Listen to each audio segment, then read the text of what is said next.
What's going on, everyone? Welcome to McCurdy Outdoors YouTube channel. Today we're doing something a little bit different. We're in the garage. We have the RZR on jack stands. The front tires are off, the hood's off, and we're doing some a little bit of a modification that's much needed to the 2018 RZR XP Turbo. We've got the Moto Alliance Viper Elite 4,500 pound winch, and we're going to be installing that today. What you see on the table is everything that comes in the kit, along with some hardware that I have at the front of the RZR. I did select the dash switch, which comes with a wiring harness, which is really nice, and it does have the wireless remote, so no more plug and play. Anyway, we'll get right into it. Like I said, I've already taken the front tires off, the hood's off, and I forgot my light so you guys can actually see. Disconnected the battery, and I took off the front piece of plastic. It just has two little, I think they're T25 bolts. And then the instructions say to undo all four of these bolts. I have two of them already out, and we're gonna install the fair lead next. Now, I have already lightly installed the, if we can get a good angle in there, the winch plate. There's no bolts to it. They do say to, there's a breather line right on the front of the differential. They want you to move the clip that's on it so the synthetic rope doesn't get caught by it. And it's pretty easy. You just pull on this breather line. It literally goes to nothing. It just goes up into this tube channeling up here. So it's not a big deal. Anyway, we'll cut to the fair lead being installed and then the next step. Alright, so before we get to the winch rope trick where you pull the entire line out and put the bump stop on, it says to put the fair lead Haas on. It's pretty simple to bolt on, especially with the plastics off. I would recommend just grab an impact and take friggin' 10 bolts out. It'll save you some time. All right, so I have the winch line all pulled out, and essentially what you're gonna do is you're gonna pull on this this back black piece, and it's just a rope curled over in itself, and there's a little BB in there, and that way once you pull that out, you can run this line through the bump stop, through all your mounting, and that way you can just bolt the winch in and not have to pull it back out because you can't get your line through. All right, so we'll cut to it being done. All right, YouTube, I deviated from what the actual instructions say. Basically, they wanted me to reattach the line to the winch and then bolt the winch to the actual plate, and then later on attach the bolts to the plate, and then you're pretty much done with the mechanical aspect. All you have to do is wire it. Well, I didn't see any sense in putting the weight of the winch on a plate that's not even mounted yet. So all I did was loosely connected all four bolts, and you can come over to the other side. So they're just hand tight, but I figure once I get the winch in and bolt it on, then I can tighten them up. So maybe that's a little bit of a tip. Who knows? We'll see how it goes. All right, here's an update on progress. Originally, I had bolted the winch plate down, but I quickly found out that the winch won't even go in with the plate mounted. So that's why they say to keep it closed, or keep it unbolted and just laying freely. Now I don't know if you can tell, but both 4 bolts are underneath or hand tight into the winch. So all I need to do now is put in all 4 bolts to the plate and then tighten everything down. And as far as the mechanical aspect of the winch install will be done, everything else will be electrical. So we'll cut to all 4 of those bolts down and everything tightened up. All right, so we're back. So after a little bit of adjusting, both the plate and the winch are installed, tightened down, and should be ready to move on to wiring everything together.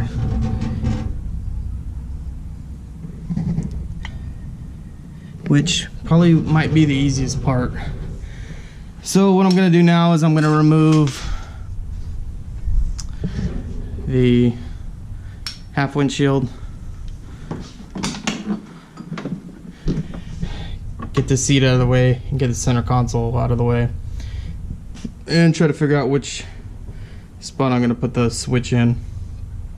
So we'll cut to that and we'll start wiring. So I've got the dash pulled back. It's just 2 screws, and then you gently push, and don't push too hard because the connectors are all in for your switches and whatnot, so you don't want to disconnect those. Anyway, I also got the center console out. I didn't want to unbolt the harnesses, so just gave me enough room to run the hot and negative to the contactor, and I still haven't decided where exactly I'm going to put it, but I believe it's probably going to be up against a firewall here somewhere. Probably can find a good spot inside the cab. I think I've seen a lot of people that will mount them, you know, like right here, right next to the power bank, but I think I'll probably keep it on the inside just because I know it'll probably stay somewhat cleaner. Anyway, we'll figure it out, and I'll start running lines from the positive and negative on the winch up to the contactor. So we'll cut to that. All right, here's an update on progress. I basically have everything wired. The contactor's hooked up, the transmitter's hooked up, everything's to the bus bar, along with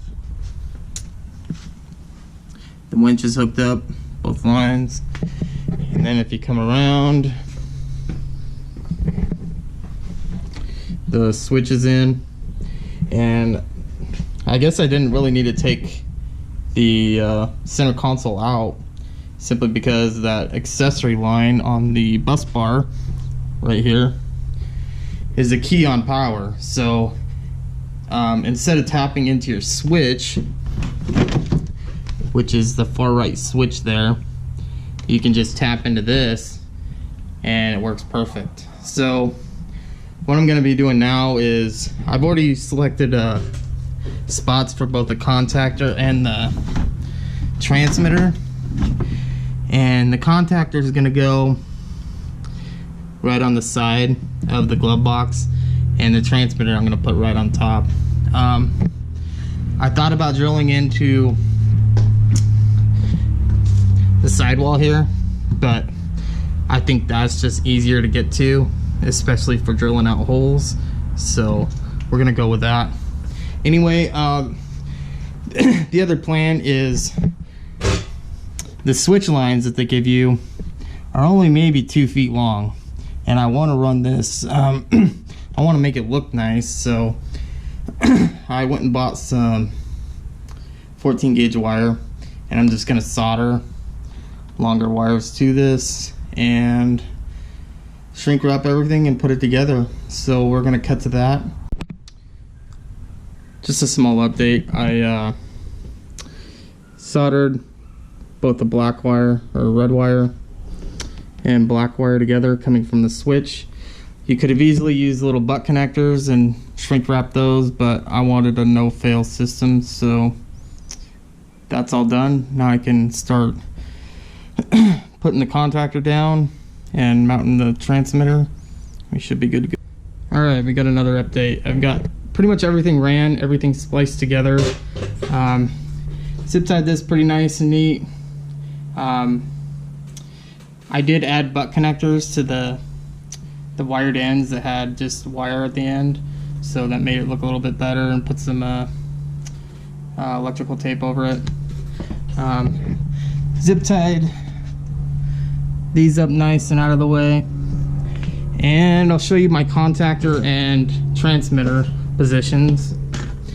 I just went to True Value and got some bolts because everything that came in the kit really didn't work anyway. The transmitter is on top of the glove box, and the contactor, although I don't have it tightened down yet, I need two people because I can't have a screwdriver here and a wrench underneath, but you can see that. And the only thing I really need to do is tighten everything up, put dielectric grease on all the connections, and zip tie this stuff all the way. And I'll give you a look at what it looks like underneath. You can see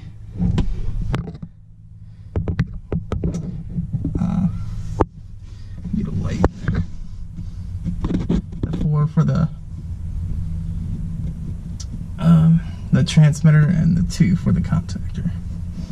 So that'll be nice and out of the way. And I did test run it, but I'll do the final inspection in the next segment, and I'll get all this wire back inside along with programming the wireless remote. Alright, be right back. Alright, one of the last updates. We are pretty much completely done except for putting the plastics back on and the tires. So down here you'll see got the boots on. I zip tied them tight, and I've got dielectric grease over them. Those wires run up through the fire wall. This is where I mounted the transmitter, and right to the side is where the contactor is. Everything's tight, siliconed up, and then as far as everything else, I kind of just have it zip tied out of the way. There is some loose stuff, but I'm not too worried about it. Looks decent, at least to me. And then down at the bus bar, everything's zip tied away. I do need to fix the little rubber going through the firewall. Other than that, we can pretty much wrap it up. What I'm going to do next is connect the battery and bring the winch line in all the way, make sure it's all straight and nice and neat, and then I'll update you once everything's done. Alright, we're back. We got the battery all wired up, got keyed power. You can see the actual switch is illuminated right there, green. She's working. Yeah, let's see if I can get a glimpse. And you see the rope. I only have just a little bit left in, or left to put in. So, and I also have the wireless remote. Now to wire this or to set it up, all you have to do is hold down one button for 3 seconds and then hold down the other button while continuing to hold the other one. So hold both buttons down for 3 seconds and should be good to go. Now I did notice that after disconnecting the battery or shutting the machine off, that I had to reprogram it. So not sure if that's a thing. Anyway, no big deal. So let's put her back in.